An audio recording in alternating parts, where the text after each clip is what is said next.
আমি আর তুমি মিলে লেবু তুলবো গো, সব লেবু চলে গেল। কোন বাগানে? Hello guys, welcome back to my channel. আমি পূজা। আশা করি তোমরা সবাই খুব ভালো আছো, সুস্থ আছো। আবার একটা নতুন ভিডিওতে তোমাদের সবাইকে স্বাগত ও ভালোবাসা। সবাইকে গুড ইভিনিং। এখন থেকে একটা নতুন ব্লগ স্টার্ট করছি। আই হোপ আজকের ব্লগটা তোমাদের খুব ভালো লাগবে। আগের দিনের ভিডিওতে তোমাদের সাথে আমি আম, লিচু এগুলো শেয়ার করেছিলাম। এখন আমরা সবাই বেরিয়ে পড়েছি লেবু তুলতে যাব আমাদের বাগানে। চলো, কতগুলো লেবু গাছ আছে আর কত লেবু হয়েছে আর কি কি হয়েছে সবটাই তোমাদের সাথে শেয়ার করবো। তার জন্য ব্লগটা কন্টিনিউ দেখতে হবে আর আমাদের সাথে জুড়ে থাকতে হবে। তো চলো, সাথে থাকো, ব্লগটা কন্টিনিউ দেখতে থাকো। আর যারা আমার চ্যানেলে নতুন তারা অবশ্যই চ্যানেলটাকে সাবস্ক্রাইব করে পাশে থাকা নোটিফিকেশন বেলটাকে অন করে অল করে দিই, যাতে যখনই আমি ভিডিও আপলোড করব তোমাদের কাছে আগে পৌঁছে যাবে। তো চলো, সাথে থাকো আর কন্টিনিউ ওয়াচ করতে থাকো। দেখো বন্ধুরা, আমাদের গাছটাতে কত লেবু হয়েছে, দেখেছো? কত লেবু হয়েছে দেখো। ঠাকুর জল দিয়ে দিয়ে কত লেবু ধরিয়েছে গাছটাতে। না, ওইখানে যাব, বড় বড় লেবুগুলো দেখে তুলে নিতে হবে। আমি তো আসবো না, লেবুগুলো শেষ হয়ে যাবে। না, আমাকে বলে ছাড়ো তুলতে। কত লেবু খায় না কেউ, আমি খাব। এই যে দেখো কত লেবু হয়েছে, আবার ফুলও এসেছে। আমি বিয়ের পরেই প্রথম দেখলাম এই লেবু গাছটাতে এত লেবু হলো। হ্যাঁ, অনেক পাড়াও হয়েছে, খেয়েছে। এই যে দেখো, দুটো কাঁঠাল হয়েছে। এটা খাজা কাঁঠালও, এটা খাজা কাঁঠাল। দুটো কাঁঠাল ধরেছে দাদুর কাঁঠাল গাছে। পাতা নেই, ন্যাড়া গাছ। দেখো আম গাছটাতে সব মুকুল এসছে। এটা কি 12 মাসি আম গাছ না কি বলো তো? দেখো, জীবনে তো কোনোদিন নিজেদের বাড়িতে কি আছে না আছে দেখে না, ওই জন্য আমি এভাবে নিয়ে যাচ্ছি মেলা দেখতে যাওয়ার মতো। চলো, আমার শ্বশুর বাড়িতে কি কি আছে চলো স্বামী তোমাকে আমি দেখাই।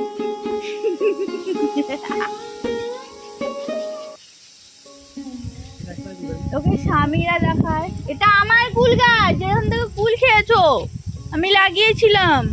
এই যে একটা লেবু গাছ, এখানে এলাম কিন্তু এই যে লেবু,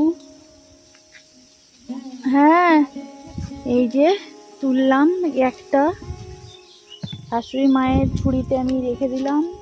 তোমাদের দাদাভাই সবসময় আমার পেছনে লাগে, বলে আমি নাকি বাড়ি আসি এইসব করতে, কোথায় কি আছে সবকিছু তুলে কলকাতা নিয়ে যাওয়ার জন্য আমি নাকি বাড়ি আসি। কিন্তু দেখো বন্ধুরা, বাড়িতে জিনিস হয়েছে, বাড়ির জিনিস নিয়ে যাব, এটাই তো স্বাভাবিক, তাই না? আর সত্যি কথা বলতে, আমি যতটা না নিয়ে যেতে পছন্দ করি তার থেকে বেশি বাড়ির লোকেরাই আমাকে জোর জবরদস্তি করে সবকিছু ভরে ভরে দেয়। বাড়ি থেকে নিয়ে আসার সময় তো আমাদের দাদাভাই চেল্লামেল্লি করে, কিন্তু বাড়ি থেকে যখন নিয়ে আসি বেশিরভাগ জিনিসগুলো ওই খায়। কতটুকু খাই, ওই সবকিছু খায়, কিন্তু নিয়ে আসার সময় খালি আমার উপরে মেজাজ দেখাবে, গজর গজর করবে। তো যাই হোক, এখন বিকেলবেলা সবাইকে নিয়ে বেরিয়ে পড়েছি, দলবল নিয়ে, কচি কাঁচা বুড়ো সবাইকে নিয়ে। দেখতেই পাচ্ছ লেবু তুলছি, আর আমাদের সোনামাও আমাদের সাথে এসেছে, ও আমাদের সাথে লেবু তুলতে এসেছে। ঠাকুর পুরো কামাল করে দিয়েছে, দেখো সব গাছে লেবু ধরেছে। এটা টবে আছে,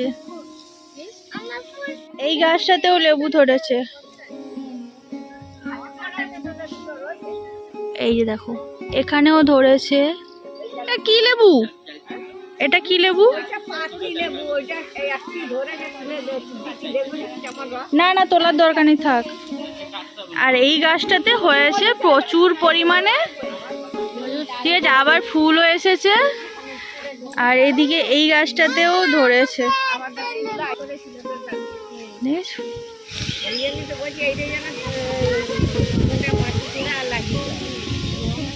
এই দেখো, একটা লেবু ধরেছে, দেখো।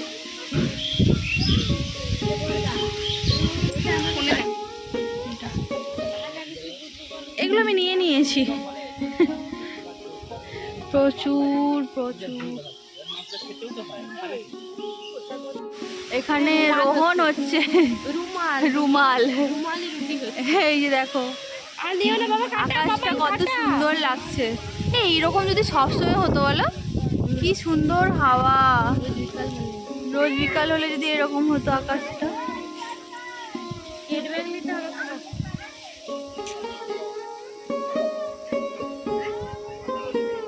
গরম মশলা, আদা, এলাচ, আদা, গরম মশলা যা আছে সব দিয়ে দিই। না, ও আপনি দুধ দেওয়ার পরে দেবেন, নাহলে তেতো হয়ে যাবে। আমরা ঘুরে ঘুরে বেড়াচ্ছি জঙ্গলে মঙ্গলে, আর এখন শাশুড়ি মা এখানে দাঁড়িয়ে দাঁড়িয়ে চা করছে। কারেন্ট নেই, চলে গেছে। কারেন্ট আসেনি না? কারেন্টটা সেই জায়গায় আছে তখন থেকে।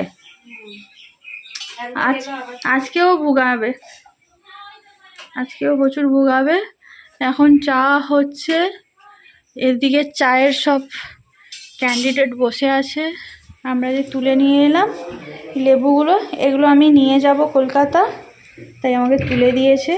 এইগুলো সকালে ঠাকুন তুলে নিয়ে এসেছিলো বড় বড়গুলো বেশি, আর এখন এই লেবুগুলো আমি গিয়ে তুলে নিয়ে এলাম।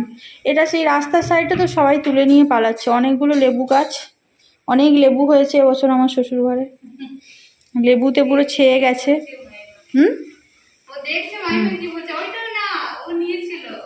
ও নেবে না, ও খায় না বলছে।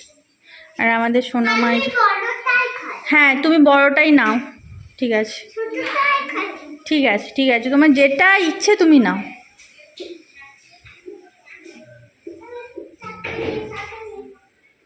এই দেখো এখান থেকে স্টার্ট হচ্ছে পদ্ম।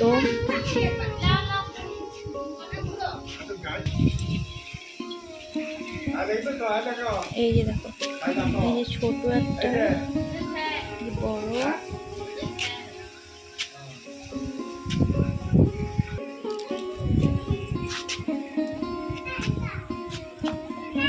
এগুলো সব হয়েছিল, সব শুকিয়ে গেছে।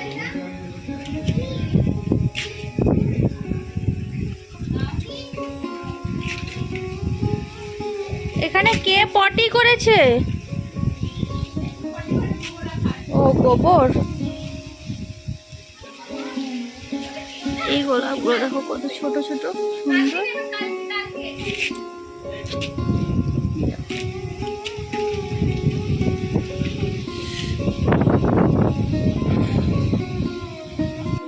এদিকে দুটো আছে।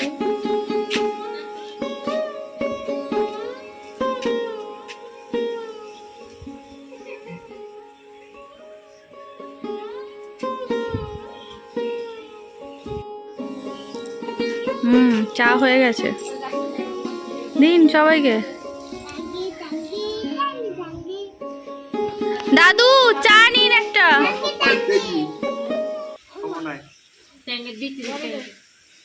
এই চা খাবে, আসো। চা পড়ে যাবে গায়ে।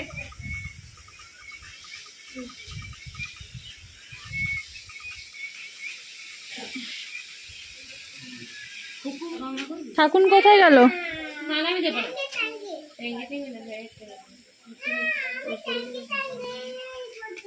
এই চাটা নাও। জল আনি, জল খাবে না?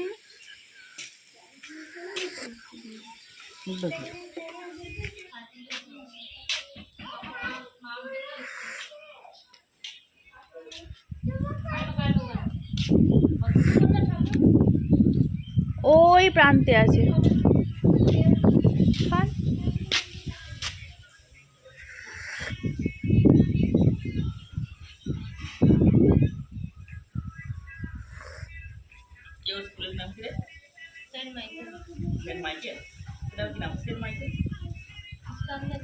শাশুড়ি মা ডেকেছিলেন, বাগানের দিকে গেছে কি তুলতে, আমি যাব বলে ভুলে গেছিলাম। তো এখন দেখো কি হচ্ছে, মাটি এসছে।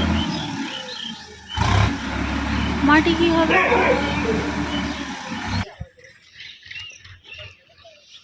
কচি কচি ডগগুলো খেতে এর আগের বারে গেলে না তুলা হয়নি, আমার মন খারাপ লাগছে। চিংড়ি মাছ দিয়ে বেশি ভালো লাগবে। কুমড়ো শাক তোলা হচ্ছে।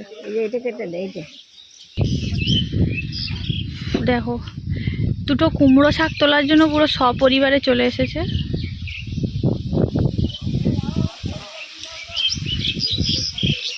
ওইদিকে ডগ, হ্যাঁ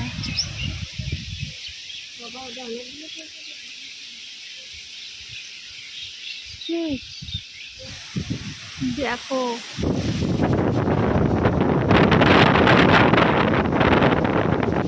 গুড ইভিনিং বন্ধুরা। তো এখন সন্ধে হয়ে গেছে আর কারেন্টও চলে গেছে। বাইরে হালকা হালকা হাওয়া দিচ্ছে, টিপ টিপ করে বৃষ্টি পড়ছে। তার মধ্যে সবারই একটু খিদে খিদে পেয়ে গেছে, তাই এখন আমি বসে বসে একটু মুড়ি মেখে নিচ্ছি। সবাই বসেছে, কারেন্ট নেই, অন্ধকার ভুবন।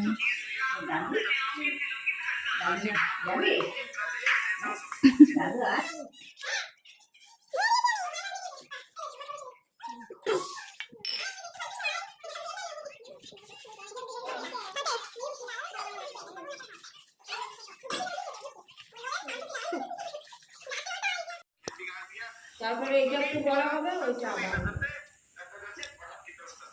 সবাই মুড়ি খাচ্ছে। আর আমার যে বড় খাউনেওয়ালা দেখেছো বসেছে। খাচ্ছে। দেখো বন্ধুরা, আমরা খাওয়া দাওয়া করে চলে এসেছি ওপরে। 4:30টার সময় থেকে কারেন্ট গিয়েছিল, বিকেল 4:30। এখন বাজে কটা গো? এখন বাজে 11টা। এই জাস্ট কারেন্ট এলো। এর মাঝে টিপ টিপ করে একটু একটু বৃষ্টি হয়েছিল। এই যে বাইরে হাওয়া দিচ্ছে ঝড়ের মতো। তো এখন আমরা একটু ভাবছি শুয়ে যাব। তো সারাদিন আজকে সেভাবে তো ব্লগ করতে পারিনি, টুকটাক করেছি, কারণ গরমে ভালোও লাগছে না, এনার্জিও থাকছে না। যতটুকু পেরেছি টুকটাক সামান্য করেছি। ভাবলাম তোমাদের সাথে একটু শেয়ার করবো। আর আমার বরটাকে দেখো কেমন শুয়ে আছে আর হাসছে, মুচকে মুচকে হাসি। তোমরা কি জানো আমরা ভোট দিয়েছি? দেখো দুজন। আমার বিয়ের পরে এটা প্রথম ভোট। কালকে সকালে আমরা আবার কলকাতা ব্যাক করছি, কিন্তু এখন আকাশের যে কন্ডিশন কি হবে সেটাই হচ্ছে ব্যাপার। বাড়িতে তো সবাই খালি বলছে কালকে তোমরা যেতে পারবে না, বৃষ্টি হবে, সকাল রাত থেকে বৃষ্টি শুরু হবে, সকাল পর্যন্ত চলবে, তোমরা তো যেতে পারবে না। দেখা যাক, উপরওয়ালা যদি চায় যে তোমরা আর একটা দিন বাড়ির লোকেদের সাথে কাটাও তাহলে আমরা থাকতে পারবো। আর উপরওয়ালা যদি বলে না দূর দূর এখান থেকে দূর হয়ে যা, তাহলে আমরা সেই প্রত্যেকবারের মতো সকালবেলা আবার পটলা পুটলি বেঁধে নিয়ে রওনা দেবো। চলো আজকের মতো সবাইকে tata, bye bye, good night. সবাই ভালো থাকো, সুস্থ থাকো, দেখা হচ্ছে নেক্সট ব্লগে।